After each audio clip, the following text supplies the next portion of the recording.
Merci pour votre confiance et fidélité à la chaîne mère. Il est 9 h à Bamako, la même heure à Conakry, en Guinée.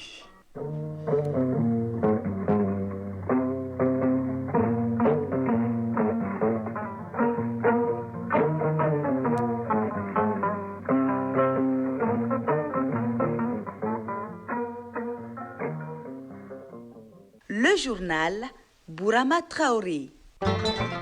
Mesdames et messieurs, bonjour et bienvenue dans la première édition de Mali Actualité, les titres. Un nouveau centre pour former une nouvelle génération de chercheurs et d'experts pour relever les défis sanitaires au Mali, coût de l'investissement environ 1,8 milliard de francs CFA. Le travail est-il le premier mari d'une femme? Une interrogation loin de faire l'unanimité. Deux points de vue s'affrontent avec le regard de la société. C'est le grand format de cette édition. En Guinée, un jeune de 28 ans parcourt plus de 8000 km avec sa bicyclette pour faire son pèlerinage à la Mecque.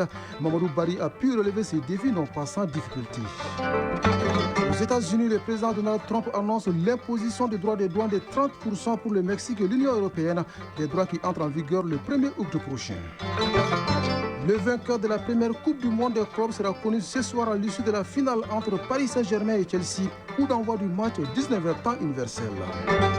Si vous avez des difficultés à uriner, vous souffrez peut-être de l'hypertrophie bénigne de la prostate. Pour avoir le cœur net, il devient urgent de faire des analyses urologiques. Le Focus Santé de ce dimanche se penche sur la pathologie. C'est tout pour le titre. C'est une nouvelle avancée dans le domaine de la médecine au Mali. Un centre de recherche sur les pathogènes émergents qui vient renforcer la lutte contre les maladies infectieuses. Plus qu'une infrastructure, le nouveau centre entend aussi former une nouvelle génération de chercheurs et d'experts capables de relever les défis sanitaires. Sa réalisation et son équipement ont coûté environ 1,8 milliard de francs CFA. Awa Adama Koulibaly y était pour Mali Actualité. Être pris de court par l'imprévisible, le secteur de la santé du Mali s'en éloigne d'un très grand pas. Un centre flambant neuf est désormais à la disposition des agents sanitaires pour prévenir et contrôler tout agent infectieux. Professeur Ibrahima Guindo, directeur général de l'Institut national de santé publique. Les récentes crises sanitaires nous ont tragiquement rappelé que les pathogènes émergents ne connaissent pas de frontières ni de distinction sociale. Ces pathogènes représentent une menace constante pour la santé mondiale et la stabilité de nos sociétés. Ce nouveau centre sera alors un phare de l'innovation et de l'excellence scientifique. Nous y mènerons des recherches de pointe sur les agents pathogènes émergents. Face aux défis sanitaires futurs, le Centre de recherche sur les pathogènes émergents CRPE, premier du genre au Mali, ne se limitera pas qu'à la recherche. Colonel Assa Badialo Touré, ministre de la Santé et du Développement social. Il jouera un rôle clé dans la réponse aux urgences sanitaires en fournissant des informations cruciales pour la prise de décision des autorités de la santé que nous sommes. Il permettra de former une nouvelle génération de chercheurs et d'experts capables de relever les défis sanitaires du 21e siècle. Aboubakar Sidiki Fomba, président de la commission santé du CNT. Nous sommes en train d'aller vers une surveillance hégémonique. Ça, c'est une innovation.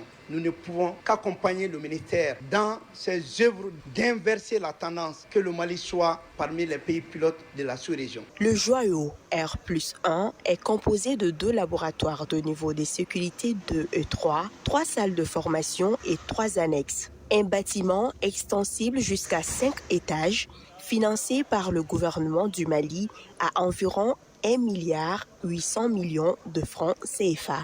Oui, la santé, on en parle encore en fin d'édition dans notre rendez-vous hebdomadaire. En attendant, cette problématique qui coupe le sommeil aux acteurs évoluant dans les petites et moyennes entreprises, à savoir les difficultés liées au financement de leurs activités par les institutions financières telles que la BCAO. Le dispositif mis en place par cette dernière peine à fonctionner et reste méconnu par bon nombre d'acteurs, d'où une rencontre d'information et de sensibilisation suivie par Ibrahim Kaou Konati. Comment relancer le dispositif de soutien au financement des PME? C'est tout le sens de cette rencontre entre les chefs d'entreprise et les cadres de la Banque centrale des États de l'Afrique de l'Ouest, BCAO. Ibrahim Khalilou Sako, vice-président du CNPM. L'exercice qui nous réunit porte sur le dispositif de soutien au financement des PME, dispositif qui, au passage, il faut le dire, était un instrument communautaire de l'UMOA, piloté par la Banque centrale des États de l'Afrique de l'Ouest, BCAO, et mise en application par les établissements de crédit dans l'optique de pallier les difficultés d'accès au financement des entreprises, notamment les crédits à moyen et long terme. Barema Bokoum, directeur national de la BCAO. Ça répond vraiment à nos objectifs de sensibilisation et de dissémination des informations autour de ce dispositif qui, nous l'espérons, permettra de renforcer les capacités des petites et moyennes entreprises au Mali et de profiter pleinement des nouvelles lois qui ont été prises par les autorités dans le cadre du développement du contenu local. Le manque du dialogue ainsi que les difficultés d'accès au financement freinent le bon fonctionnement du dispositif. Aïssata Diakité, chef d'entreprise participante. En fait, actuellement, ce dispositif est au Mali depuis plusieurs années. Malheureusement, c'est assez scandaleux quand on compare les résultats du dispositif au niveau du Mali et dans les pays de la sous-région. Ça n'a pas du tout bougé au Mali. Les banques, notamment les institutions financières, n'ont pas pu financer et accompagner les entreprises. Malgré les outils que la BCAO a mis à leur disposition, ça, ce n'est pas du tout normal. Cheikh Oumar Sow, DGA APEJ, participants. J'ai dit, le problème, c'est le dispositif. Il faut que la Banque centrale écoute les structures d'appui et d'encadrement et les banques. C'est suite à ces écoutes-là, peut-être que ce dispositif va être amélioré. Parce qu'ils ont tendance à croire que ce dispositif est un bon système, est un bon dispositif, et ils veulent venir pour appliquer. Et la preuve, et même ils reconnaissent depuis 2018, jusqu'à aujourd'hui, le dispositif est boiteux. Alors, ce n'est pas pour rien. La forte implication des structures d'appui et d'encadrement pour mieux former les demandeurs de fonds, l'accès rapide et efficace et le dialogue permanent sont autant de recommandations qui ont sanctionné les travaux. En Guinée, Mamadou Bari a parcouru plus de 8000 km avec sa bicyclette pour faire son pèlerinage à la Mecque. Il a quitté Conakry le 6 mai 2024 et est arrivé en Arabie Saoudite le 3 février 2025. Ce périple l'a amené à traverser plusieurs pays d'Afrique. Ce jeune Guinéen de 28 ans a pu surmonter des embûches pour atteindre son objectif, celui d'avoir pu voir l'Aqaba. Au Sénégal, un candidat sur 5 a obtenu le baccalauréat général dès le premier tour. Sur un total de 156 050 candidats qui ont passé les épreuves, moins de 33 000 ont décroché. Des résultats jugés très faibles par les acteurs de l'éducation nationale qui exhortent l'État à prendre ses responsabilités pour procéder à une refonte totale de l'instruction scolaire au Sénégal. Les résultats globaux du bac 2025 devraient être disponibles la semaine prochaine.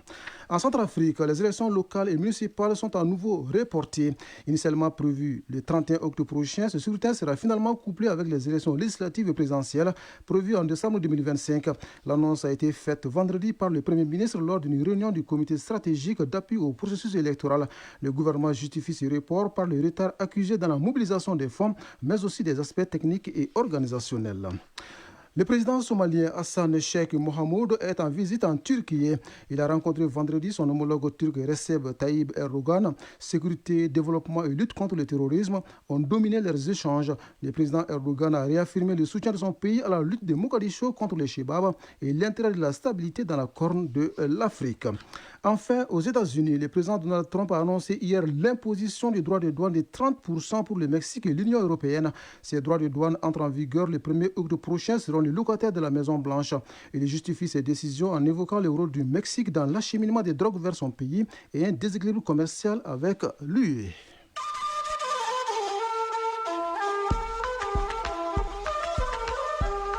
AES Actualité.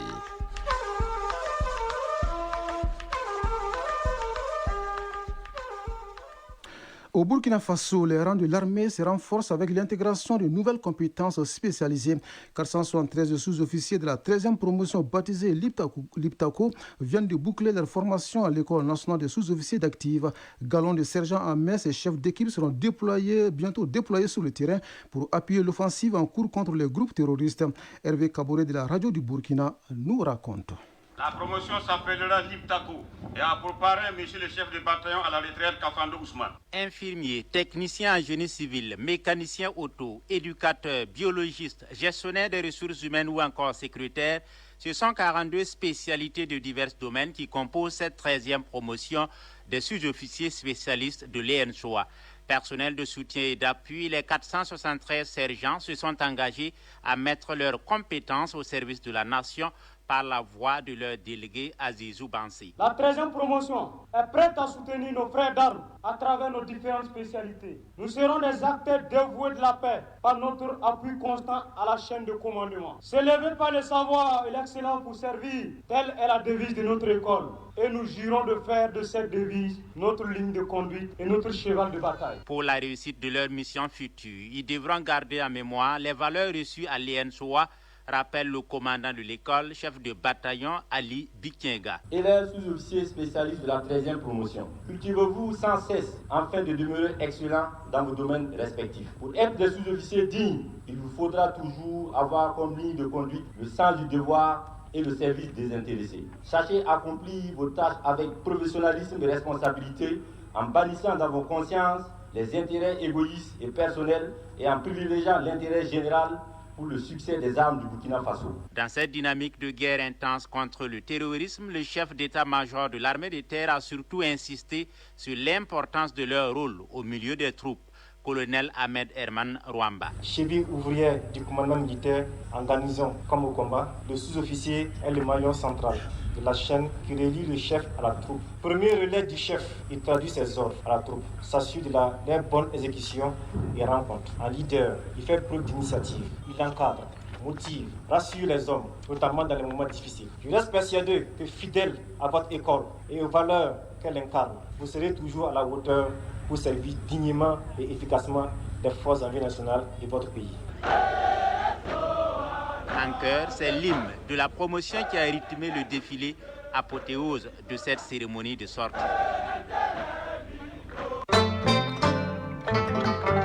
Le travail est-il le premier mari d'une femme? Vous avez certainement des positions différentes, mais l'unanimité semble se faire autour de 3 choses. Le travail éloigne de nous l'ennui, les vices et le besoin.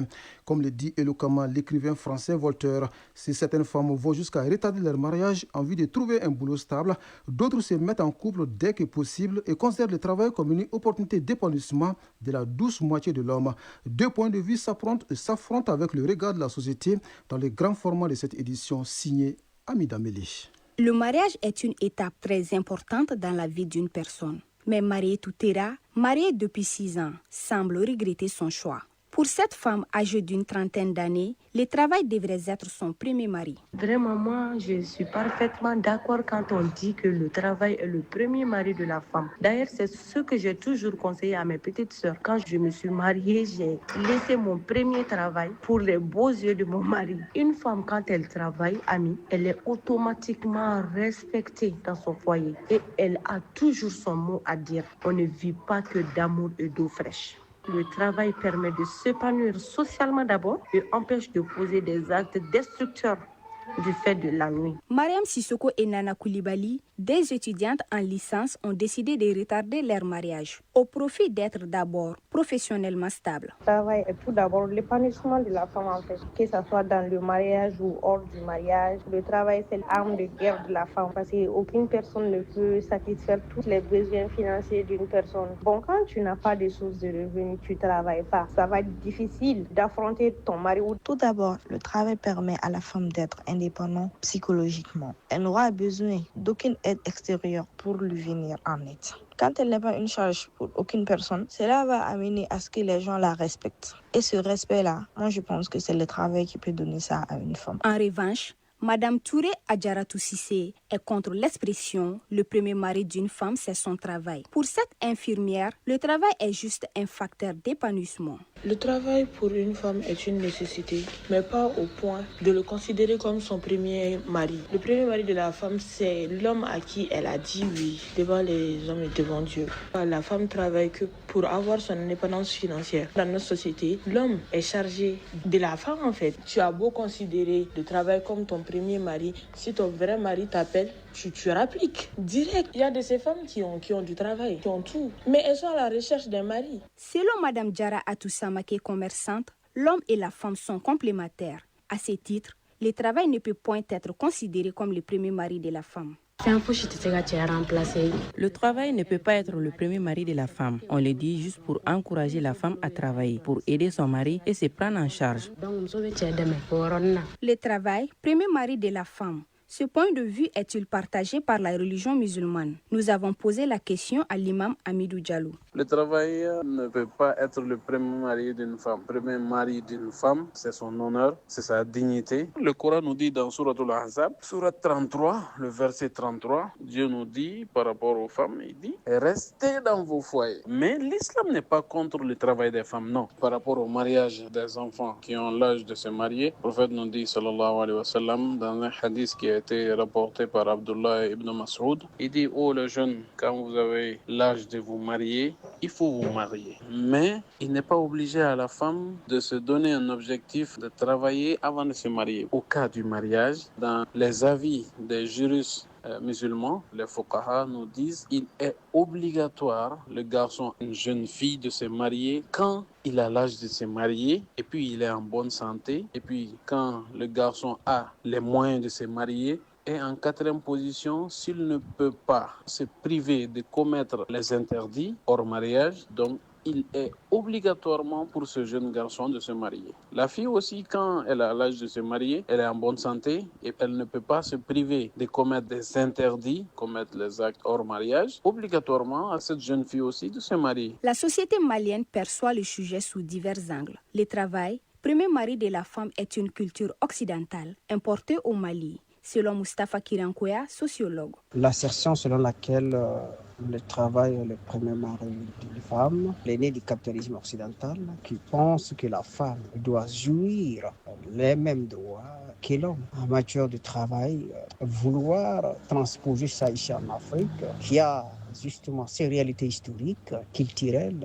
socio-anthropologiques, c'est souvent créer ce qu'on appelle une sorte de défachage en termes de congruence culturelle, de congruence du point de vue religieux. La femme, en réalité, elle peut travailler, mais elle ne doit pas exclusivement rester à spéculer sur l'impératif de son emploi avant de songer au mariage. Le mariage demeure cette institution qui confère à la femme toute sa valeur et également son identité sociale. Dans un pays à forte tradition comme le Mali, retarder son mariage pour trouver un emploi pourrait-il impacter la vie d'une femme?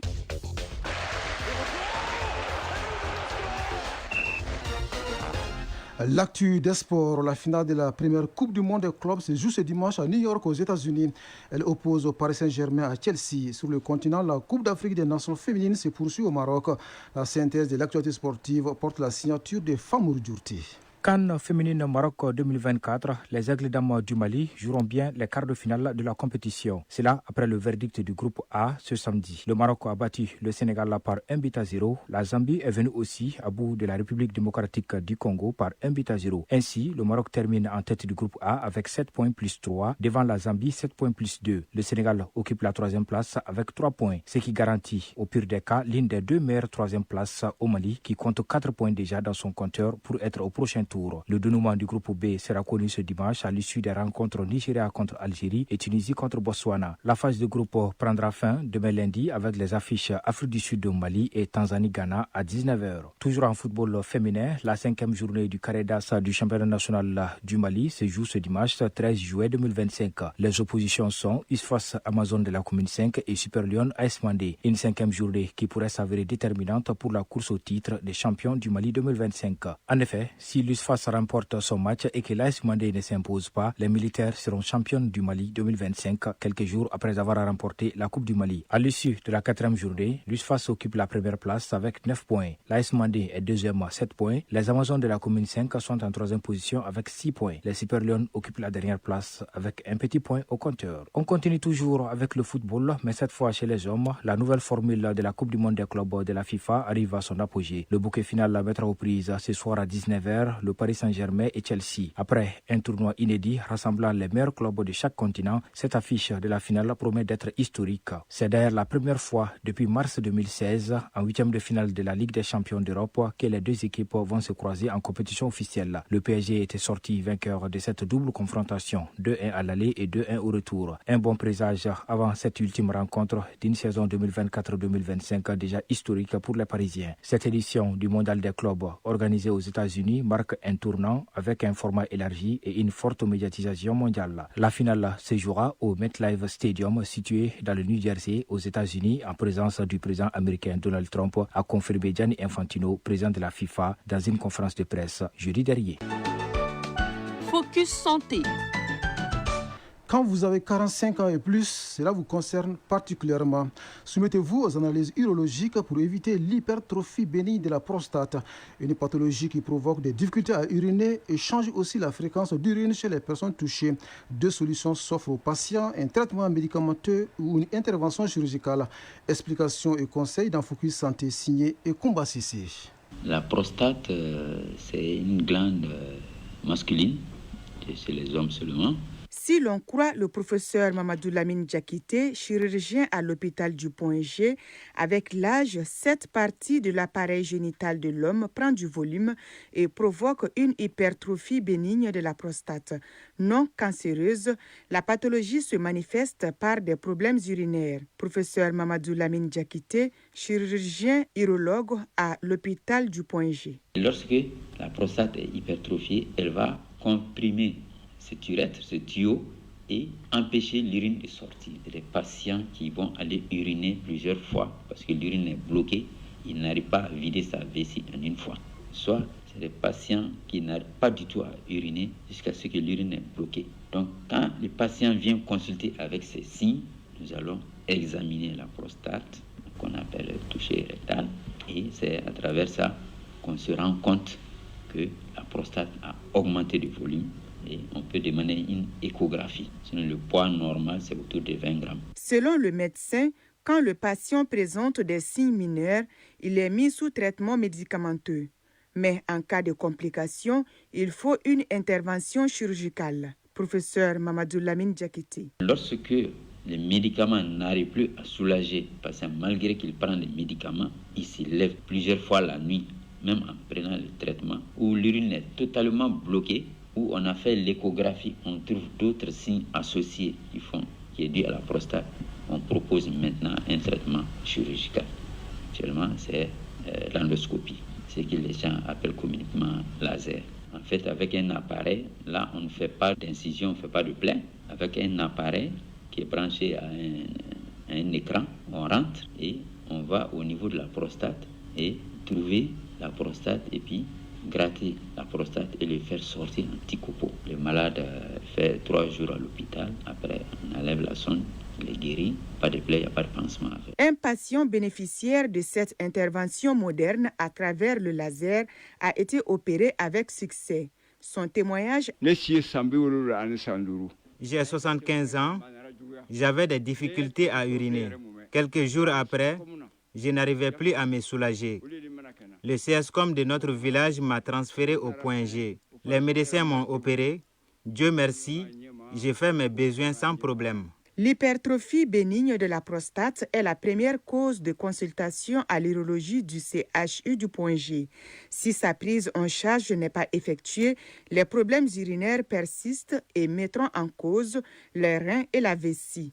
Donc, il est conseillé aux hommes âgés de 45 ans et plus de faire des consultations urologiques. Page noire de cette édition, notre collègue Idrissa Ouedraogo Titi pour les intimes, prompteur à ORTM 1, est décédé hier soir à Bamako à la suite d'une maladie. Celui qui vient de nous quitter était surtout apprécié par son humanisme et sa disponibilité à servir les autres. Preuve, depuis plus de 20 ans, il préparait ici à Bouzoula le repas de rupture pour ses collègues pendant le mois de Ramadan. Malgré ses obligations religieuses, cet altruiste s'est toujours acquitté de cette tâche qu'il s'est lui-même imposé sans attendre à aucune récompense. En 2023, la rédaction du journal Parler lui a rendu hommage pour un geste humanitaire que tout le monde n'accepterait pas d'accomplir. À l'époque, voici ce qu'il nous avait confié. La rédaction ici, c'est une famille. C'est venu un jour comme ça, c'était moi qui était le plus jeune. Et donc, on avait décidé de faire la rupture ensemble. Et donc, qui devrait faire ces trucs-là, c'est le plus petit. Donc, j'étais le plus petit, alors j'ai commencé à rassembler, à aller payer les bols, machin, commencer à préparer. Et je suis un moussi. Et qui dit moussi, dit travailleur intègre. J'ai hérité ça depuis le bas âge. Il n'y a pas de tâche féminine ni de masculine. Non. Je fais plus que ça. Ça, c'est ce que je fais ici. Mais dans ma famille, ce que je fais, c'est plus que ça. Je le fais pour Dieu. Je ne le fais pas pour qu'on me donne de l'argent. Non seulement, je vais avec ma moto, je mets mon essence et je vais les chercher souvent même pour prendre de l'argent avec eux, pour ne pas les oublier, aller payer et je reviens pour les remettre. Si je faisais pour l'argent, j'avais déjà bouffé de cet argent, beau bien attendre que Dieu me paye. Moi, je pense que c'est plus rentable que ce qu'eux vont me donner. C'est une fierté. Moi, je le fais pour faire plaisir à mes collègues. Oui, des collègues qu'il a tant aimé et tant servi, lui rendre cet après-midi un dernier hommage lors de ses obsèques prévues à 16h à Dar Salam près de la Grande Mosquée. Nous prions pour la Grande Mosquée, nous prions pour le repos de son âme. Ainsi va la vie, ainsi va l'actualité en ce dimanche 13 juillet 2025. Cette tranche d'information vous a été servie par un trio à la mise en onde Bintou Traoré, à la mise en ligne Mohamed Koulibaly et au micro Bourama Traoré. Les prochains rendez-vous avec l'information, c'est à 13h. Merci à vous de nous avoir suivis. Très belle journée à vous, où que vous soyez.